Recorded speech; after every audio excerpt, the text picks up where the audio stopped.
I was 20 years old and Amber was 21 when we crossed paths during a visit to a friend's house from college. Our connection began after finishing a project together, and we all enjoyed a nice dinner. After a year of dating, we got married shortly after graduating from college. The start was challenging as we searched for jobs and navigated financial constraints. Eventually, I secured a well-paying job matching my skills, and Amber found success in her career.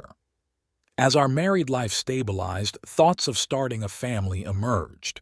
Amber initially dreamed of having a son and a daughter but expressed concerns about health issues. Despite careful preparation for pregnancy, including courses and consultations, Amber unexpectedly changed her mind, suggesting we focus on improving our living conditions first. I agreed with her perspective, albeit surprised by the abrupt shift. Subsequently, a series of peculiar events unfolded, sparking suspicions in my mind. I began to notice changes in my wife's behavior. She spent a lot of time on social media, using her work laptop and phone, both password protected. Miscommunications arose, and secrets surfaced. While it didn't affect our everyday life, it took a toll on our sex life. She often came home late, exhausted, and buried herself in work on her laptop. Concerned, I decided to address the issue openly, hoping for a calm conversation. Instead, it turned into a heated argument, with accusations that I didn't respect her dedication to work. The truth, however, surfaced later and had nothing to do with her job. One day, I decided to surprise my wife by leaving work early on her day off. I bought flowers and planned to invite her to a restaurant for a relaxed conversation. However, as I entered the apartment, it was seen straight out of a bad B movie. I caught Amber engaging in intimate activities with another man in the kitchen. Shocked and furious, I threw the bouquet and attacked them. In the midst of the confrontation, I learned that my wife intended to leave me for the stranger who spoke English poorly with a strong accent.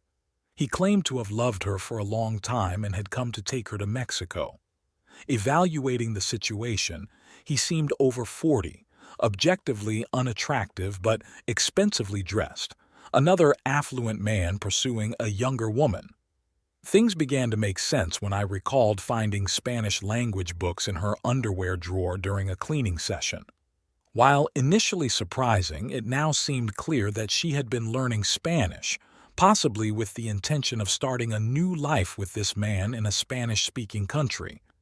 Now that the truth was laid bare, I realized the extent of my wife's secret life, the clandestine correspondences, the foreign language textbooks, all hidden because of her lover. I felt like a fool for not catching on sooner. As it turned out, they were waiting for me to return from work that evening, ready to announce their year-long exchange of letters and a nearly month-long secret relationship. My wife explained that she loved this man deeply, having met him online. According to her, he was a good, kind, polite, well-mannered, and chivalrous Mexican, seemingly better than me in every way. She told me that he owns a big business in Mexico. The plan was for her to go to Mexico with him, specifically to Playa del Carmen.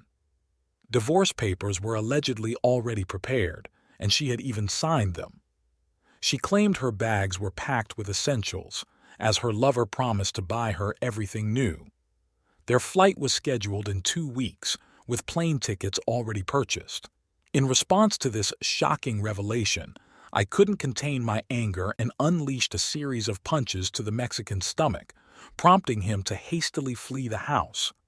What astonished me even more was Amber's audacity as she scolded me for such behavior. Without saying a word, I grabbed her by the hair and pushed her onto the street, slamming the door in her face. Even after her, I kicked her packed suitcases as well.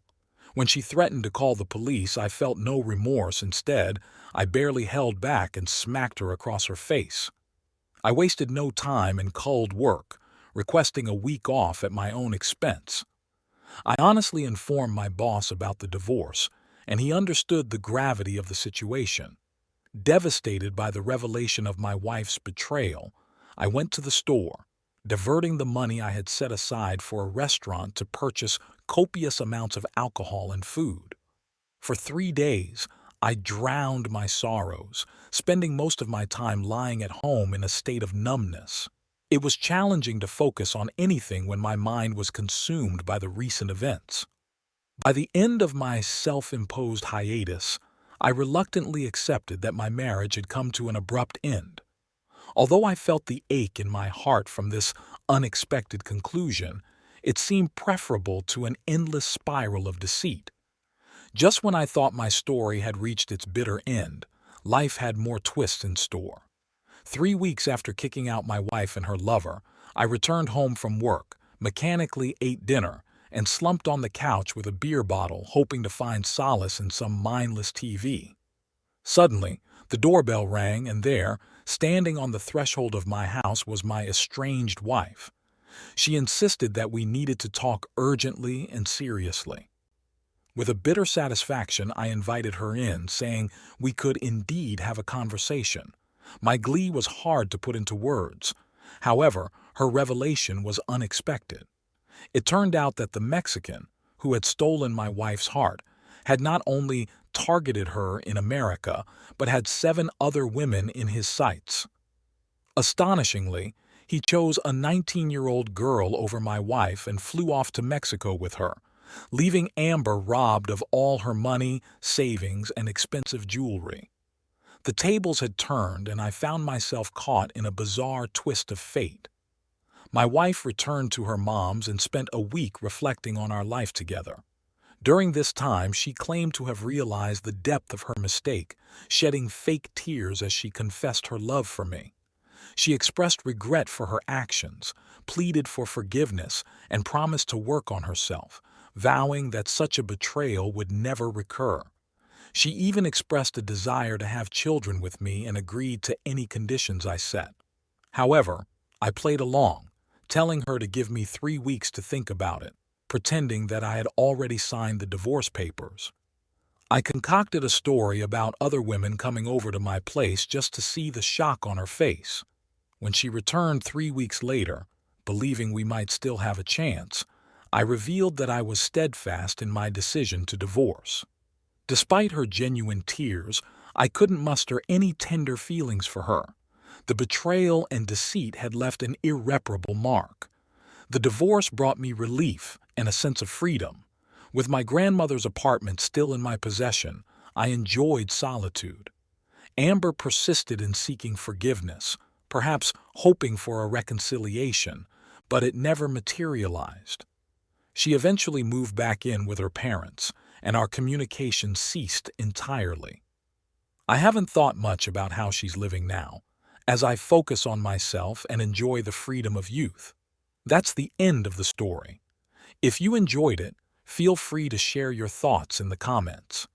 Thank you for being here with us.